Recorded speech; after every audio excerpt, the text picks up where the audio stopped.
우리에게 늘 복 주시기를 원하시는 하나님, 오늘도 우리에게 귀한 날 주셔서 이 시간을 구별하여 주 앞에 나오게 하시고 특별히 드려지는 기도를 통해 응답하시는 하나님을 만나게 하시고 주께 영광 돌리게 하시니 감사드립니다.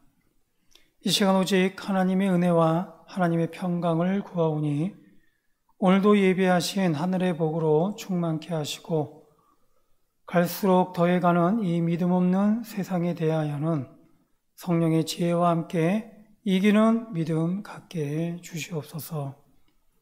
바라는 것은 드려지는 우리의 심령 가운데 하나님의 임재하심과 역사하심을 기대하고 소망하오니 이 시간 하나님의 뜻을 깨닫게 하시고 주의 말씀을 듣게 하셔서 믿음의 역사와 사랑의 수고와 소망의 인내를 날마다 이뤄가게 하시고 또한 드려지는 성도들의 정성마다 응답하셔서 비록 아픔으로 인해 불편하고 힘들다 하여도 항상 하나님과 동행하며 주의 뜻을 이루기를 원하는 성도들에게 회복케 하시고 나음받게 하시는 것과 함께 그 구원이 든든히 서가게 하여 주시옵소서. 얼마 남지 않은 수능을 위해 나아가는 수험생들에게 끝까지 최선을 다하게 하시고 이 시간에도 믿음을 따라 주께서 주시는 꿈과 비전을 이루기 위해 그 삶을 헤쳐나가는 믿음의 자녀들에게 능력을 더하여 주셔서 그 길을 열어 주시옵소서.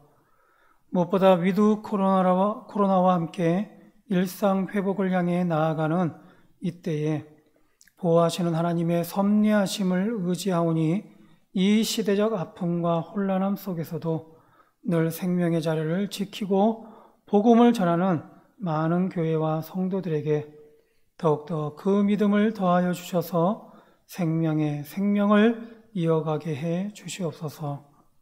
오늘도 이 새벽의 소중함을 일깨워 주의 뜻을 구하고 시간을 드리고 마음을 드리는 새벽 성도들에게 주께서 항상 예비해 주시는 응답의 복과 은혜로 충만케 하여 주시옵소서. 감사하며 이 모든 것 예수님의 이름으로 기도드립니다. 아멘. 이 시간 함께 보실 말씀은 욥기 21장입니다.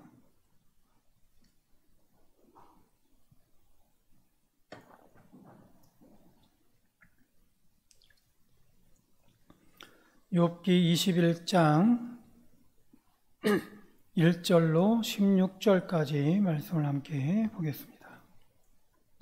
욥기 21장 1절에서 16절 말씀입니다. 제가 한 절, 여러분들 한 절 교독합니다. 욥이 대답하여 이르되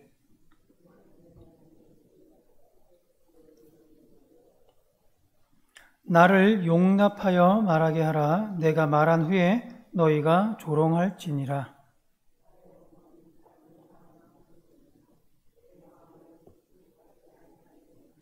너희가 나를 보면 놀라리라. 손으로 입을 가리리라.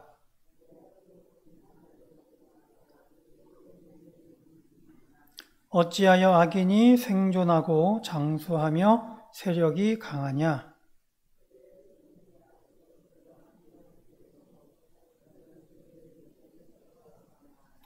그들의 집이 평안하여 두려움이 없고 하나님의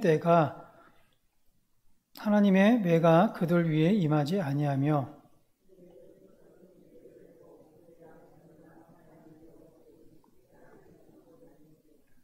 그들은 아이들을 양떼같이 내보내고 그들의 자녀들은 춤추는구나. 그들의 날을 행복하게 지내다가 잠깐 사이에 수월에 내려가느니라.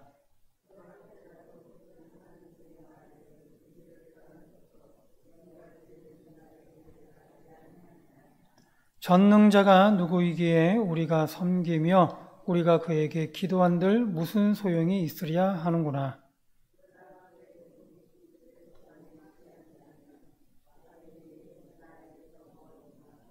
아멘.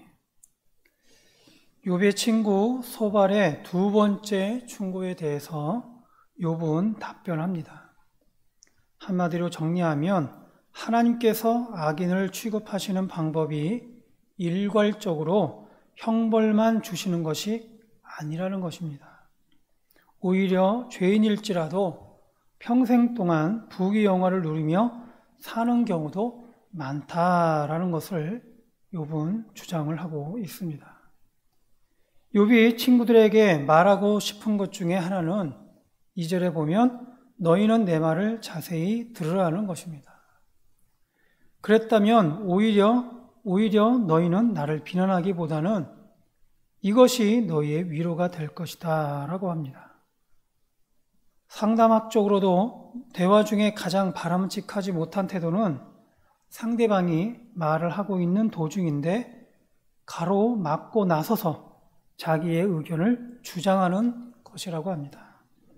이런 사람들의 특징은 대체로 자신의 생각이 가장 옳다라고 생각하기 때문에 상대방의 의견이나 말은 들을 필요가 없다라는 생각을 해서 그렇게 행동을 한다라고 합니다. 따라서 욥은 혹시라도 자신을 조롱하려거든 일단 나의 말을 잘 듣고 다 끝난 후에 그때라도 판단하기에 그런 비판적인 생각이 든다면 그때 다시 조롱하라라고 얘기하고 있습니다. 그래서 3절에 보면 나를 용납하여 말하게 하라라고 거듭 주장하는 것으로 친구들에게 자신의 대답을 잘 들어줄 것을 겸손하면서도 정중하게 요청하고 있습니다. 물론 지금 욥의 마음은 답답합니다. 그렇기에 다소 조급한 그런 생각이 들기도 합니다. 그래서 때때로 친구들에게 짜증 섞인 말투가 되기도 합니다. 하지만 욥은 친구들에게 이해를 구하고 싶습니다. 4절에 보면 나의 원망이 사람을 향하여 하는 것이냐라고 하면서 결코 그렇지 않다라는 것을 이해를 구합니다. 욥은 단지 바라고 있는 것이죠. 비록 친구들이 욥의 대답을 듣고도 긍정해 주지 않는다 해도 바라는 것은 자신은 언제나 하나님의 뜻과 진리 가운데 서 있다는 것을 알아주기를 바라는 것입니다. 친구들이 비난하는 것처럼 결코 욥의 마음은 악하지 않으며 더욱이 하나님을 원망하는 것도 아니라는 것입니다. 친구들이 주장하는 것도 그 주장 자체는 옳다라는 것을 또한 자신도 알고 있다라는 것이죠. 하지만 지금 욥의 처지와 상황과는 매우 다르다는 것을 친구들이 알아주기를 바라고 있습니다. 자신의 얘기를 충분히 듣고 이해해 주기를 그래서 욥은 바라고 있는 것입니다. 따라서 욥은 친구들에게 또한 구하고 있습니다. 자신의 얘기를 잘 들어달라고 합니다. 그렇게만 한다면 5절에 보면 너희가 나를 보면 놀라리라 손으로 입을 가리라 라고 합니다. 다시 말해 나의 말을 듣고 나의 처지를 이해하게 된다면 오히려 너희는 손으로 입을 가릴 만큼 놀랄 것이다 라는 것이죠. 그렇게 지금 6절에 보면 내가 기억하기만 하여도 불안하고 두려움이 내 몸을 잡는구나 라는 그런 사실을 바로 너희들도 이해할 수 있을 것이다 라고 욥은 주장하고 있습니다. 지금 욥은 자신에게 닥친 이 환난에 대해서 명확한 해답을 갖고 있지 못합니다. 그렇게 욥 자신도 자신의 처지를 생각하면 손으로 입을 가리고 기다릴 수밖에 없는 그런 처지입니다. 그런데 이런 자신의 처지를 이해해 주지 못하는 친구들이 너무나 아쉽고 안타깝게 욥은 그 마음이 초조하다라고 토로하고 있습니다. 그러나 자신의 이 원망이 결코 사람을 향한 것이 아님을 분명히 합니다. 단지 욥은 친구들이 알기를 바라는 것입니다. 욥은 그 어떤 사람에게도 자신의 이 문제에 대해서 답을 구하고 있지 않다는 것과 욥이 구하는 것은 오직 하나님께 이 모든 것을 의뢰하고 있다는 것을 호소하고 있어요. 사람에게 구하지 않고 바로 하나님에게 이 문제에 대해서 묻고 싶다라는 욥의 말인 것이죠. 때때로 우리는 다른 사람에 대해서 잘 알지 못하는 중에 너무나 많은 성급한 판단을 합니다. 분명히 평소에는 그렇게 하면 안 된다는 것을 잘 알면서도 어느덧 우리는 말에 독을 품고서 섣불리 잘 알지도 못하는 것을 판단하는 것입니다. 이에 대해 성경은 권면하고 있어요. 요한복음에 보면 외모로 판단하지 말고 공의롭게 판단하라. 너희는 육체를 따라 판단하나 나는 아무도 판단하지 아니하노라. 로마서에도 보면 그러므로 남을 판단하는 사람아 누구를 막론하고 내가 핑계하지 못할 것은 남을 판단하는 것으로 내가 너를 정죄함이니 판단하는 내가 같은 일을 행함이니라. 또한 이런 일을 행하는 자를 판단하고도 같은 일을 행하는 사람아 내가 하나님의 심판을 피할 줄로 생각하느냐. 만약에 우리가 성경의 인물들 중에서도 섣불리 판단하고 쉽게 비난한다면 결코 그 누구도 신앙적으로 본받을 만한 인물을 만나기는 쉽지 않을 것입니다. 오래도록 믿음으로 방주를 지켰던 노아라도 한 번은 술이 취해서는 부끄러운 일을 당한 적이 있습니다. 그리고 믿음의 조상 아브라함도 크게 실수했어요. 자신의 아내를 자기의 누이라고도 속인 적이 있습니다. 예수님의 족보상의 중요한 선조라 할 수 있는 유다는 며느리와 관계하여 아들을 낳았습니다. 그리고 하나님과 동행했던 다윗이라도 자기 부하의 아내를 탐했습니다. 이처럼 믿음의 인물들을 잘못된 사건 하나만 보고서 섣불리 정죄하고 비난하여 내친다면 성경에서 우리가 본받을 만한 인물은 아무도 남아있지 않을 것입니다. 고린도전서 4장에 보면 그러므로 때가 이르기 전 곧 주께서 오시기까지 아무것도 판단하지 말라. 그가 어둠에 감추인 것들을 드러내고 마음의 뜻을 나타내시리니 그때에 각 사람에게 하나님으로부터 칭찬이 있으리라 라고 말씀하고 있습니다. 따라서 오늘 우리는 이 말씀에 교훈 받아야 할 것입니다. 그렇지 않다면 아마도 우리는 어느 순간 하나님의 사람을 오해로 판단하고는 하나님의 복을 멀리하게 될지 모를 일입니다. 또한 욥은 악인이 반드시 환난을 당한다는 친구들의 이러한 흑백 논리를 반박하기 위해서 7절 이하로 오히려 악인이 번영하는 경우를 예로 들고 있습니다.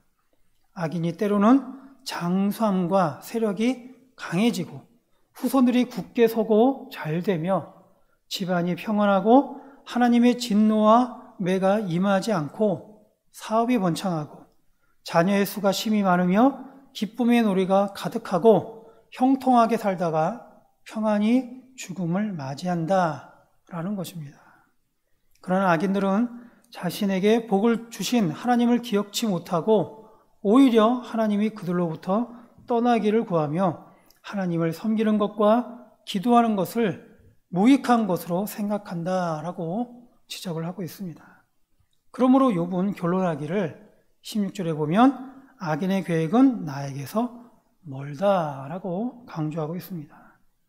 그렇게 자신을 향해 악인으로 몰아세우는 친구들의 논리가 잘못되었다라는 것을 주장하고 있는 것이죠. 이처럼 욥은 악인의 번성함을 예로 들면서 지금 자신이 처한 상황만 보고서 비난하고 정죄하는 친구들을 향해 자신을 변호하고 있습니다. 그렇지만 그럼에도 우리는 여전히 의문이 들 것입니다. 그렇다면 역으로 왜 하나님은 악인의 악행을 바로 징벌하지 않으시고 오히려 번성케 하시기도 하시는가라는 그런 의문입니다. 여기에는 성경적으로 몇 가지 우리가 알아야 할 것이 있습니다. 악인을 비롯한 모든 인류를 향한 하나님의 뜻이요 하나님의 섭리입니다. 우선 하나님은 악인이라도 멸망당하는 것을 원치 않으시기 때문입니다. 하나님은 공의의 하나님이시지만 또한 사랑의 하나님이십니다. 따라서 에스겔에 보면 주 여호와의 말씀이니라. 내가 어찌 악인이 죽는 것을 조금인들 기뻐하랴라고 말씀하시면서 또한 그가 돌이켜 그 길에서 떠나 사는 것을 어찌 기뻐하지 아니하겠느냐라고 말씀하고 있습니다. 둘째는 사람이 악한 일을 하는데도 하나님이 당장 징계와 심판을 내리시지 않는 것은 하나님께서는 인간의 자유의지를 존중하시기 때문임을 우리는 알아야 될 것입니다. 아마도 사람이 악한 일을 할 때마다 당장의 심판을 행한다고 한다면 어느 누구도 살아남지 못할 것입니다. 인간은 본래 죄성을 지닌 존재로 누구든지 악을 행하기 때문입니다. 따라서 하나님께서 악행에 대해 심판을 유보하시는 것은 결코 악을 용납하는 것이 아니라 오히려 악에서 돌이켜 선한 길로 갈 기회를 주시기 위해서 기다리는 것이다 라고 말할 수가 있습니다. 즉 우리에게 선택할 기회를 주시는 것이죠. 또한 셋째는 악인이 당장의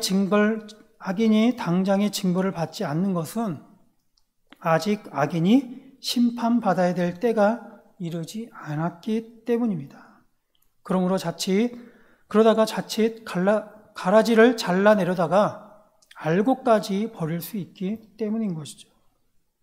예수님께서도 보면 마태복음에 비유로 교훈하시기를 주인이 이르되 가만두라 가라지를 뽑다가 곡식까지 뽑을까 염려하노라.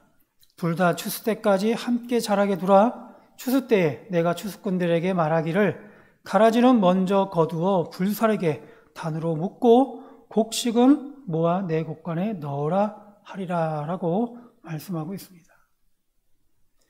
마지막으로 악인도 하나님이 때때로 하나님의 섭리의 도구로 사용하시기 때문입니다. 잠언에 보면 여호와께서 온갖 것을 그 쓰임에 적당하게 지으셨나니 악인도 악한 날에 적당하게 하셨느니라 라고 말씀하고 있습니다.